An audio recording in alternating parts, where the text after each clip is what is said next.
Hi there. Today we're talking about eating past satiety. This question was asked within the 25 days of Christmas and having food freedom as we move towards the Christmas holiday by our very own. I don't understand why these Facebook Lives, like they start and restart. We're talking about eating past satiety today. That was given to us by our very own Sarah Johnson, who is in our Hypnosis for Permanent Weight Loss program now.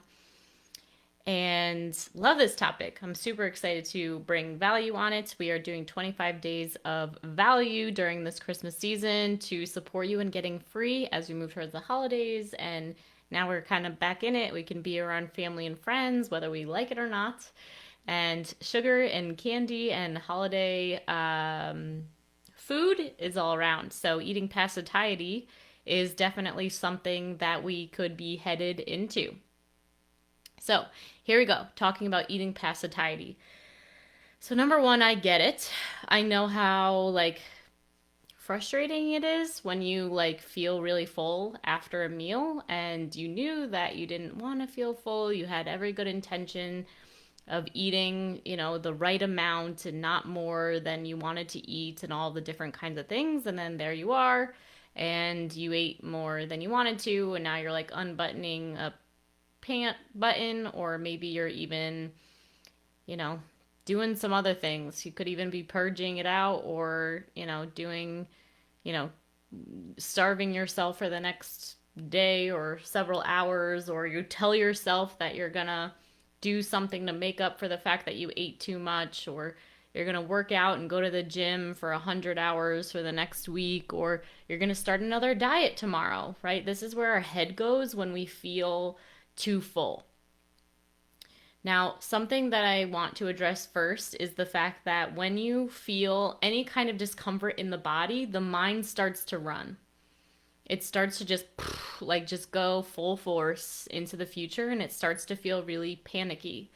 And so we have to question whether we actually can believe the thoughts that are going through our brain. So all human beings take action based on emotion. Now, what I want you to start asking yourself a little bit when you're taking action is, am I making this decision from a place of fear, or am I making this decision from a place of purpose? Now, pretty much everybody, when they start a diet, is starting it because it's coming from a place of fear of, I'm gaining weight, I'm failing, I can't control myself, I'm an addict. These are all fear places that you can choose to start some kind of new health regime around. Now, the thing is that when we make decisions from a place of fear, we're not going to keep doing it. Okay? Or at least not for very long. Because then, you might come out of your funk and then all of a sudden you're feeling pretty good about yourself, and then you're like, okay, cool. I don't really need to follow that plan. But then you're hard on yourself again, and you're starting to establish this relationship with yourself of, I can't trust myself. Because you can't stick to what you say that you're going to do. Why? Is because the initial intention that you had to start that diet in the first place was coming from a place of fear versus a place of purpose. You can even look back at times in your life and see when you were successful with your weight loss goals. Maybe you were right on track and you always did it and you lost a bunch of weight and blah, blah, blah. And think about that moment when you made that decision to do that. I know for myself, when I remember looking, I made a vision board for myself, and there was a yogi that was on my vision board, and it was this super slender girl, yogi girl, and she was just really cute and whatever, and I was just I want that body. And it was just something inside of me that wasn't from a place of fear. It came from a place of visioning my future. I want that. And so then as soon as the next health thing came into my space, I was super successful with it because I wanted that. That was purpose.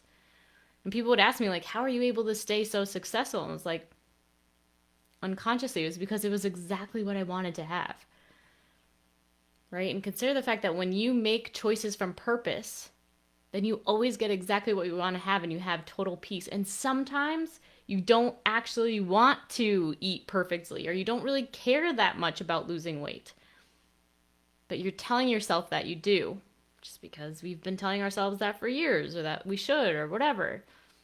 And most likely you started that trajectory from a place of fear. Like maybe you got too full after a meal one day, and now you're going to start that diet. Okay, it's a recipe for disaster. You're killing your integrity with yourself. It's not your fault. It's just awareness, right? Through awareness comes freedom. Okay, so that's the one thing I want you to understand is that was where that, where the things come from in the first place. All right, so when it comes to eating, more than you want, so you kind of need to, be aware of the fact that when your body feels pain, you think thoughts that aren't usually very good. So if you think about, any other time, if you've ever been injured or if you've ever been sick, okay, it's like your physical body is in a state of discomfort, fear, panic, whatever. And like the last thing that you want to do is, your brain just goes wild and you start thinking negative thoughts, sometimes even really dark thoughts. Okay, so that's what happens when you're too full. You feel really uncomfortable in your body and then you start thinking dark thoughts. So sometimes what we need to do is actually just work on those dark thoughts and say, hey, and use the tools for actually self-compassion of like, I forgive myself for buying into the belief that I'm a failure for eating too much. The truth is that I really was enjoying that food. The truth is that it was so good. The truth is that it was maybe a little bit worth it. The truth is that I can feel better later. The truth is that tomorrow's a new day, right? The truth is, right? And it can just alleviate that like whole spiral that we can feel when our body feels in pain. All right. So it's just like taking away this thing of like, it's horrible to ever feel too full after a meal. It's like the truth is you are a human being. Food tastes delicious. And sometimes you might want to actually eat that much food.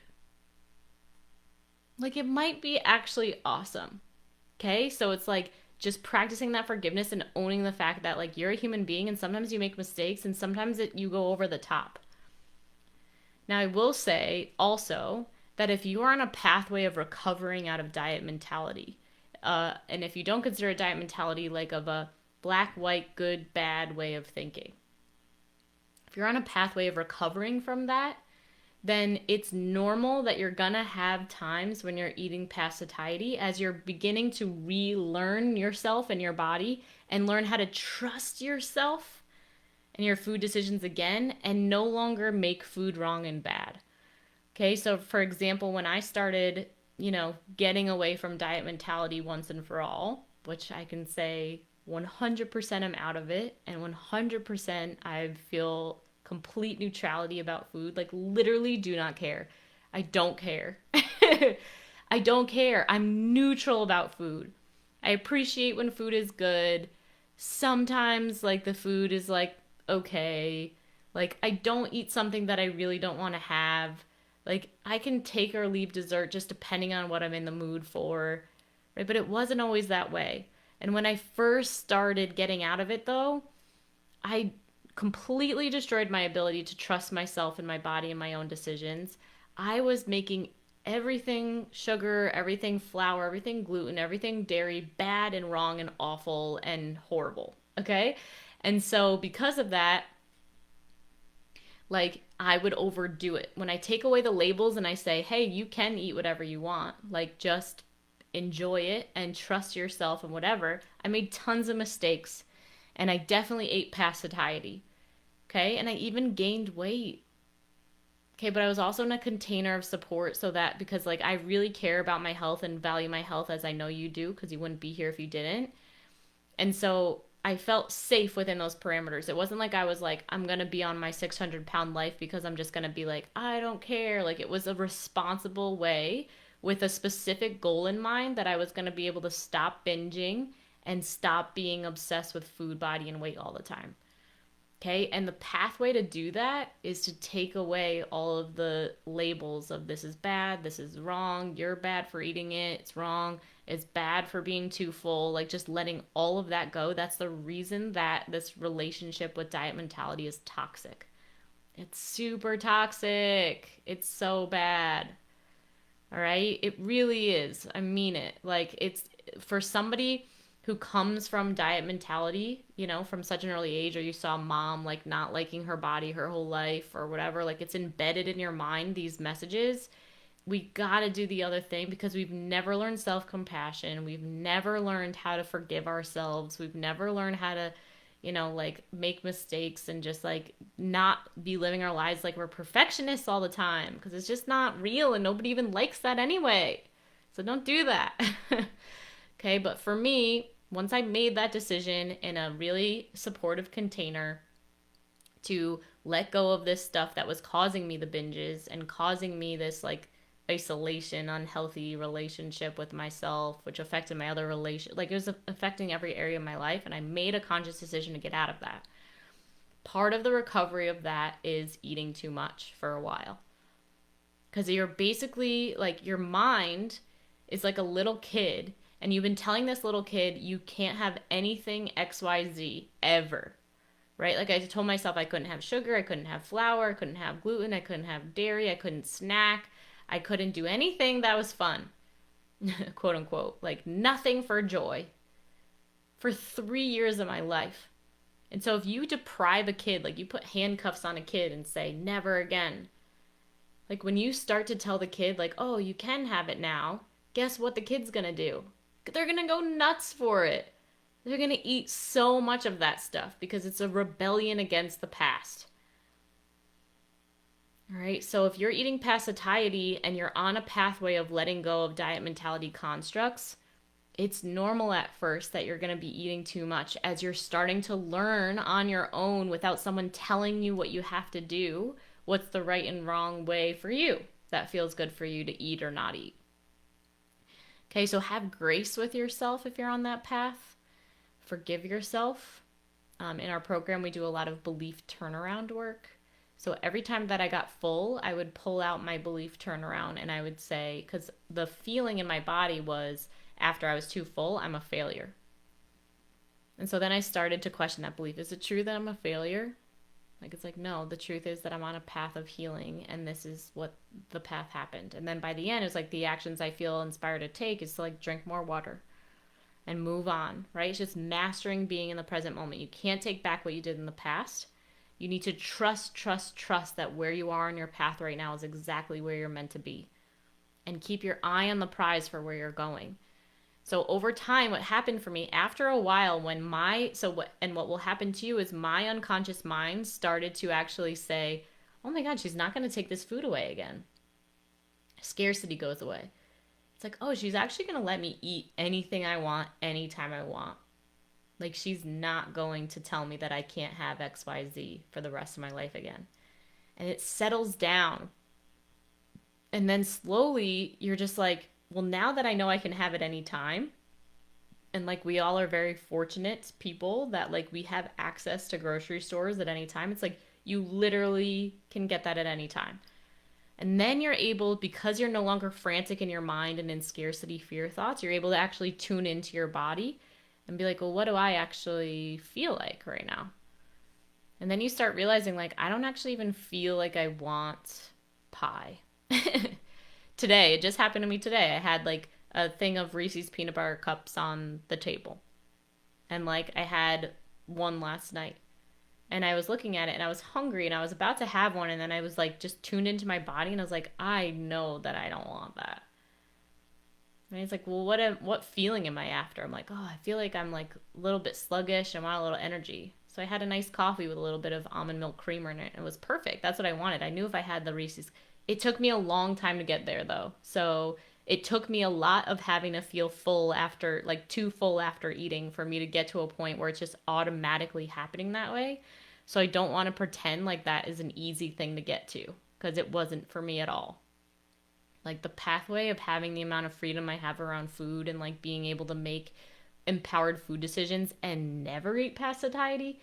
Like our entire Hypnosis for Permanent Weight Loss team after Thanksgiving, we're like, I just realized that like I didn't eat at all more than I wanted to eat, and I was not too full at all on Thanksgiving, and that's like not a normal thing in my life path for that.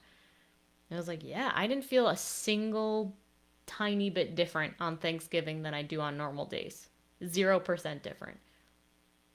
0% triggered. I tried all the pies, like it was great. I left pie all the way on my plate because I had enough. I just wanted to try them all. I ate more of the ones that tasted more delicious to me and left ones that were, okay, but not amazing. But it's not like I was like trying, it's not trying to control it. And I didn't feel too full at all. Okay, but it takes a path, it's a journey. It's a journey to get there. But the biggest thing on your journey is A, get support if you are trying to get past diet mentality. B, accept that you're a human being and learn how to forgive yourself and be compassionate with yourself as you're on this path, right? It's really okay to be too full sometimes. I'm sure that at some point in my future I'll be too full again. And okay, then I forgive myself. Your body will adjust. You will feel better tomorrow, and you may feel hungry in 3 hours. Just be with it, right? Just as much as you can be present to it. Those are my biggest takeaways that I'd like you to take away today. Love yourself, compassion, accept that you're a human being. And if you're on the pathway, to get out of diet mentality, then get support, because if I didn't have support, I would have completely gone back to diet mentality because it would have felt too scary to see weight gain happening. Your will to want to not be on this yo-yo effect anymore has to be stronger. And in my experience, it's when you're invested in that decision, you pay your hard-earned dollars and you say, universe, this is how serious I am about course correcting or making a different decision, things can start to work. All right, hope this is helpful. Comment below what you're getting and let us know how you're doing. Thanks.